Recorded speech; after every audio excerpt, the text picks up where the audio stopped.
There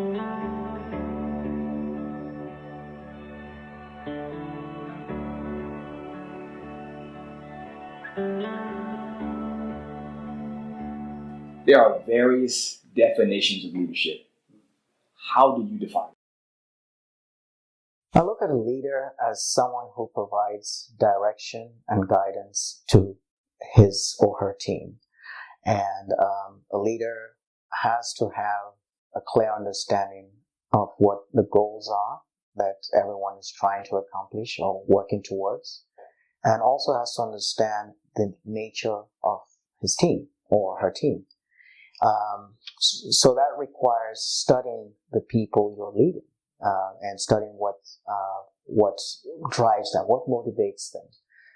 So if you're a good leader, you should know the people that you've assembled to help accomplish executing a task.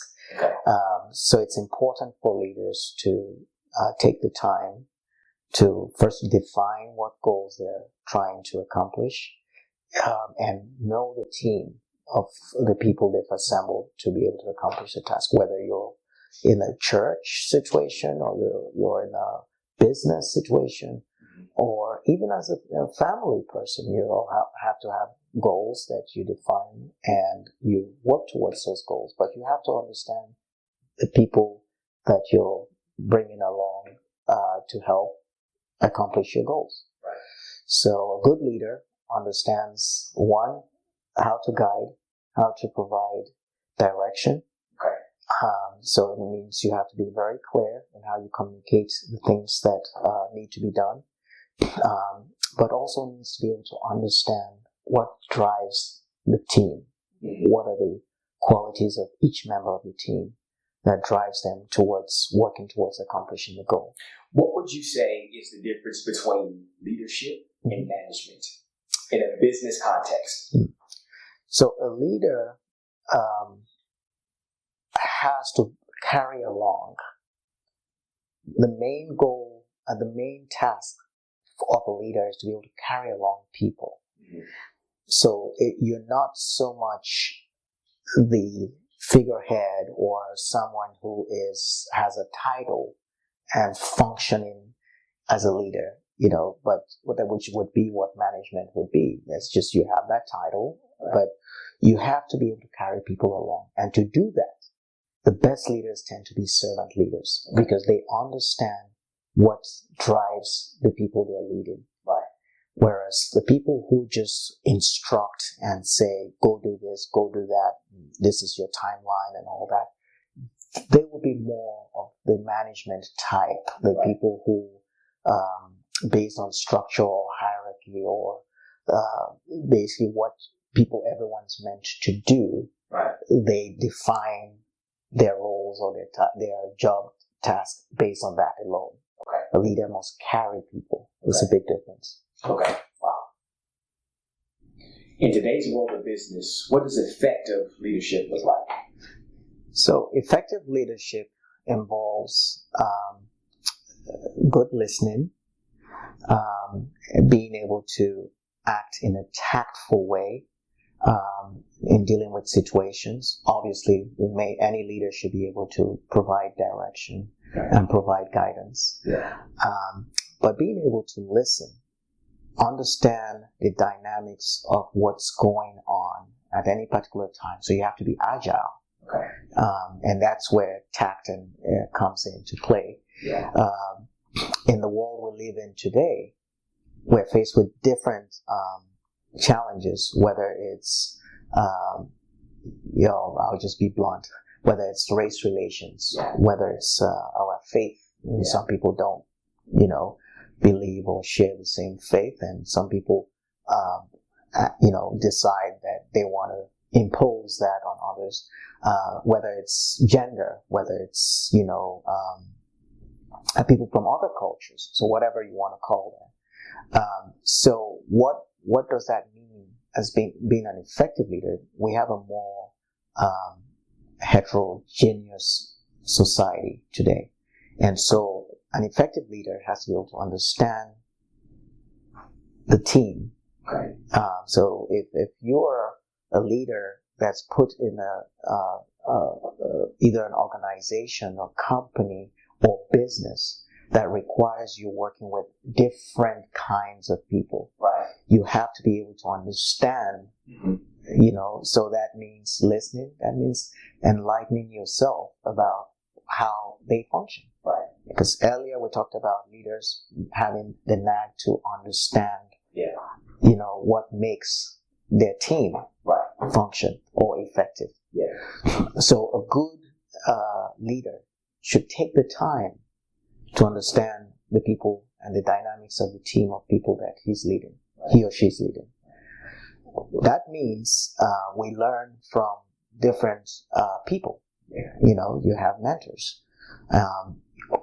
Going to the workplace with an open mind of understanding people.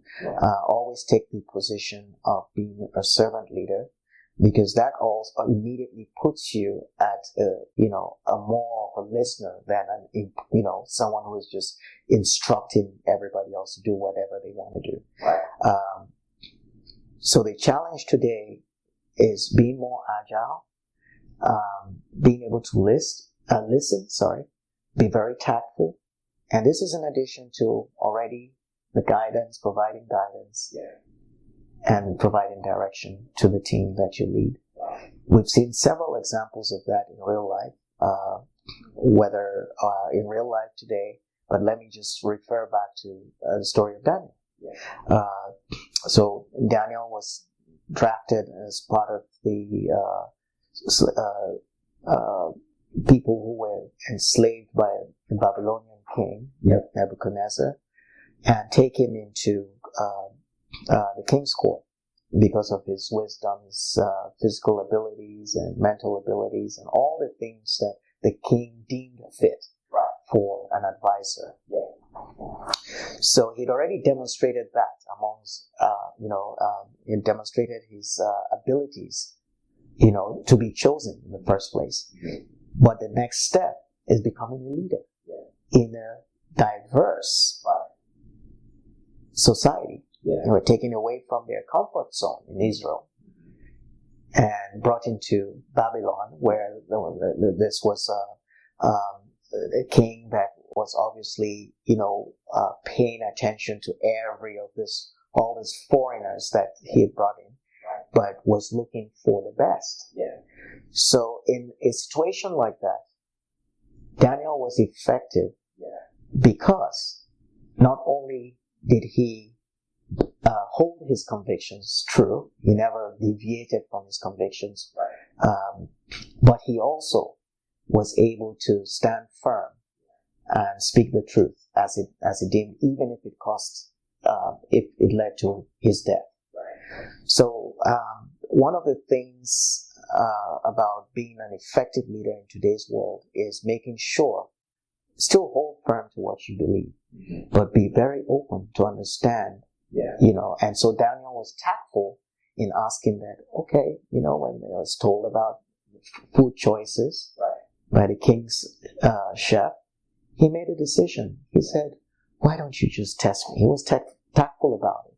If in 10 days, we can't, we look pale, or if anything happens to us, then by all means give us the king's kitchen's choice of foods. And that's how he got the respect of the king's chef, who said, wow, in 10 days they came out looking actually better than the other folks who were eating the king's food. He was tactful. That led him to be recognized. And when it now came to interpreting the king's dream, all the other wise people were supposed to be put to death.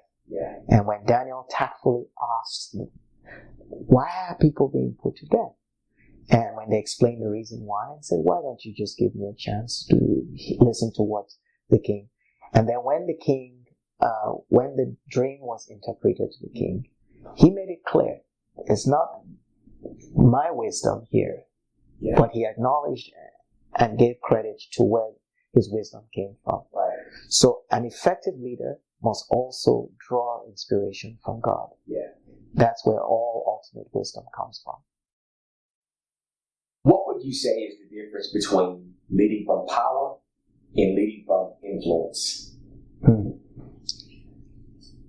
So, there are a few examples of that, and maybe explaining this may be best done through an example.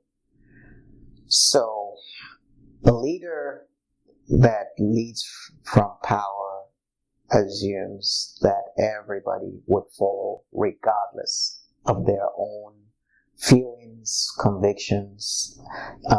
A leader that leads from influence believes that it's important to connect with the people that you're leading, versus I don't care what anybody believes or thinks, so you're doing whatever needs to be done. One thing that's not always considered is that when you lead from a point of power, the problem you have is people not liking your approach, and you're not carrying along people. So you lose a lot of people along the way, and that means you're not accomplishing your vision in a more effective way. Now, while that's also a problem, not carrying people along, leading from a position of influence has its own challenges. I'll call them more of a challenge, They're challenges because you have to learn to carry people along. Some people are natural at that. There are leaders that are very natural at carrying people along, and some people have to work harder to accomplish that same goal. And so, when you lead from a position of influence, it means you have to understand what makes people tick. It means you have to be part of their struggle. You have to be part of the things that concern them. But then you have to share a vision that goes beyond their problems and beyond their vision, so there's a buy-in, so to speak, and then that is easier to implement, because every human being is gifted with talent, and so one person does not necessarily have all the answers to a problem or the solutions to a problem. If you can bring along people, you're already gifted. Every single one of us has a gift that once you can carry people along and they can tap into your vision, they can accomplish that same vision in a different way that's more effective. And as a leader, yes, you take the credit. So influence has more, leading from a position of influence has more of a multiplying effect for that reason alone. But it does take a lot of effort to carry people along. What is servant leadership, and how does this paradigm impact culture? Very good question. Servant leadership involves pretty much most of what we were talking about earlier, of being able to lead first by example, which means you approach leadership from doing to others what you expect to be done to you, but you also lead by example. So it's one thing to show people how you want certain things done, or tell people, how you want certain things done.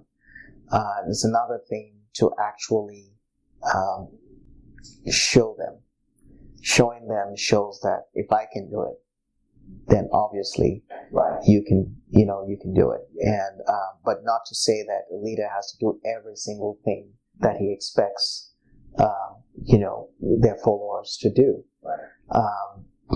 We can look at examples from I like to reference a lot of biblical examples, because to me those were put there for a reason, to be a guide or blueprint for a lot of us. So when we look at the story of Daniel, he was brought there with 3 others, but he was the more forward person. I mean, at the age of 15, he was drafted. So it was a young boy that had a strong conviction of what he wanted and who he served. And through that conviction, he drew inspiration from his background as well as from the God that his people served. And one of the things I saw was that he led by example. So Shadrach, Meshach, and Abednego had to follow in that same pattern. So, and he drew them along. When he got promoted, he actually, upon his request, the Bible says, upon his request, the other three were appointed. So a good leader, good servant leader, also plans for the growth and development of the team, the people. I love it. So one of the things that I would say servant leadership shows us or demonstrates today is also the ability to be conscious of the human aspect of a working environment. Mm-hmm. If you have employees or if you have team members that have needs, be aware of those needs. Mm-hmm. They are human, just like you are. And so when they have a death in the family or sickness or, be there for them. Demonstrate that you actually care and make sure it's genuine. Not because you want to be a servant leader, but because you really genuinely feel that way about it. What that does is you build a sense of empathy in your organization. Mm-hmm. And as human beings, we all love to empathize with others when they empathize with us. Mm-hmm. In that same way, the struggle, we're struggling, we have the same struggles, and that we're working towards this a common goal for the best of the organization and the company or the business that you're working with. So, a servant leader, to summarize, must have the human aspect. Very important that they recognize the human aspect of their leadership.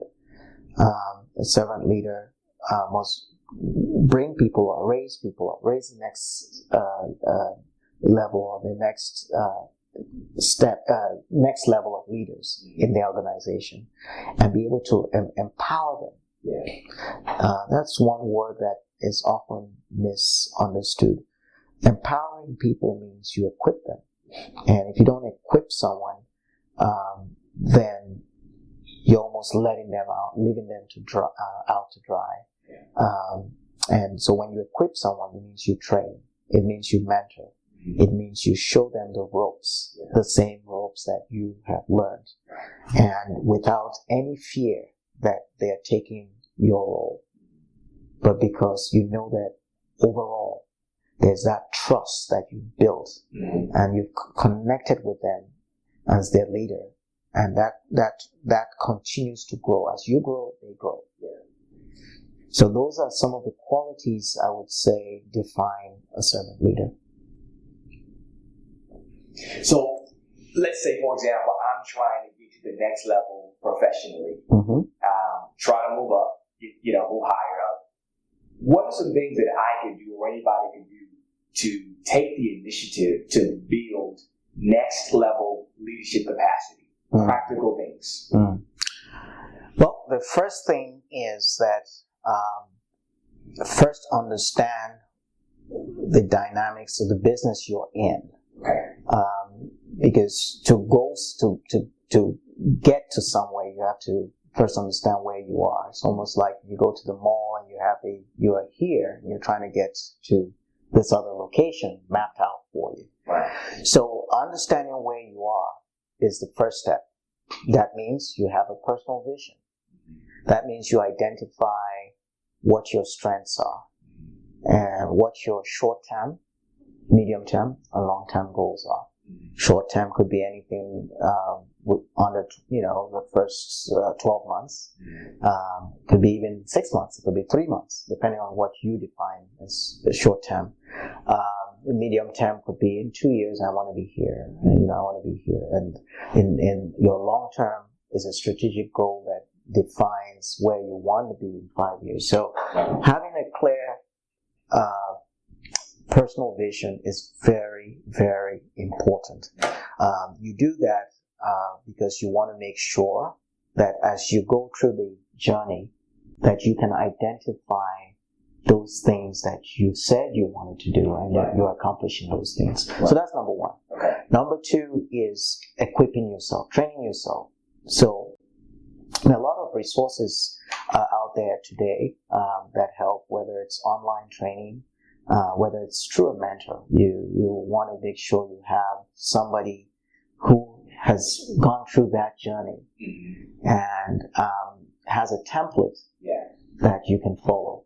Not so much that you won't be able to have the flexibility to do things as you want to, but somebody who has done certain things, made certain mistakes. So earlier on we talked about me having a business and then breaking out to say, hey, I want to go do some more management consulting. In doing that, the mistake I made was first finding out, it wasn't apparent to me, but it became apparent to me that I wasn't using my time wisely. That the same 50 hours I was devoting to this client of mine in my IT management consulting area, I could have put those hours back in my business to take it to the next level. So that's a mistake I've made. I've shared with you that you don't have to make that mistake. Because in my case, I didn't need that job for, daily paying the mortgage or paying. I did it for a project I have in mind and why I was doing so I said, oh, okay, I'm going to get this income is going to pay for this project. But it's now something that's conflicted with my time. And so having a mentor who has made mistakes and that not having to make those mistakes is one or the second thing I would say after having a personal vision. The other thing is making sure that you have someone that can hold you accountable. Because one thing is to say, I have a plan, short-term, long-term plan, or medium-term plan. But if nobody holds you accountable, so, hey, when we met the last time, you said you were going to do this. How's that going? And how are you doing, working towards those goals? And once you see that you are accomplishing the steps, or if you're having issues, then that person can actually say, well, have you tried this or that? And make sure, obviously, you're asking for advice from people who have done what you want to do before. So, building capacity, taking things to the next level as a professional, entrepreneur, or someone who wants to just be self-employed requires you to do these things. Join a group. There are peer mentoring groups. So even if you don't have a mentor, you can have peer mentoring groups. I belong to a group called TEN. Yeah, this is my 5th year in the group. I wish I'd done this 15 years ago. It is worth every penny. In my business, I've been able to raise over $1 million just by the network of people I've met in TAP. Money I would never have, 9 to 5 would never have given me that opportunity ever. So having a peer mentoring group, people who struggle with their businesses or career or whatever, is crucial because you learn from each other. And in doing that, you're able to address things in a more effective way. So the last thing is when you build capacity, be cognizant of the fact that you are learning certain things. So make sure you note down lessons learned. Because those lessons will become footprint for other people and for yourself. It reminds you of what you did. And it helps you pave the way for others. And as they say, you pay it forward when you've been given that opportunity as well. What does Daniel look like? A biblical figure, Daniel. What does he look like in today's world of business? So let's let's probably answer that question by looking at let's examine the qualities that Daniel had. Yeah. So Daniel was a diligent person from all indications. He had his convictions. He knew who he served. He knew what he was there for. He also knew he had people with him. You know, Shadrach, Meshach, Abednego. Yeah. And he also knew who his stakeholders were. Yeah. I love that. Stakeholders. Very important. He knew he served the king. Mm-hmm. He knew what he was there to do. So he built himself up, but he built himself up wisely. Yeah. He built himself up with a strong conviction for the God he served, and believed that God provided ultimate wisdom to him, whether it was in interpreting the dreams, whether it was in the choice of foods when they were offered something, whatever they needed to eat. So he knew what he had to do, how to go about it, but he relied on God in doing that. So Daniel's qualities go beyond just, someone who stood up for what he believed in, but someone who demonstrated tact. He was, he was humble. If you read through the lines of how he related his convictions back to the caretakers he had in ancient Babylon, he was tactful. Of course, when you're a leader, no matter whether you're tactful or not, you're going to get hated. That's just part of the job. And so the astrologers who came and reported him to the king for not bowing down to the gold statue and all that, that showed that as much as you're put in positions of authority, do not compromise on what you know has brought you this far, because God brought him as far as he got to. If he did not interpret the dream, he would have not entered the king's courtyard. And if he did not interpret the dream, or before that, if he had not made a choice to allow the head chef to test them for 10 days or so, he would have not built that trust where he was recognized amongst his peers as someone who, that this is someone diligent about what he believes in and is going through the motions of executing it. So in today's world, we have leadership or leaders that compromise values just because they want to keep going up in ranks or in rank, and they put other people down so they can be up. Daniel did not demonstrate any of those qualities. He never had to step on his peers. Instead, he brought them up. When he was promoted, he brought them with him. He actually requested the king that they be put in positions. The other thing we learned from Daniel was he was truthful about what he said. When he had to tell the king a very, very difficult dream about the king's fall, eventual fall, he himself put it in a way that, oh great king, this dream that you had about the tree that was cut down and the stumps and all that, this is about you. Normally, anybody who is put in that situation would fear for their life. Now, even after he told the king that, the king still, for a whole year, did not believe that till God himself humbled him. So Daniel's story is one of a servant leader, top qualities in being able to strongly hold your convictions in whatever situation you find yourself, and stick with it, and being truthful in how he communicated versus the astrologers and the magicians who were saying things like, "Oh, great king, tell us what your dream is, and we will see if we can interpret it."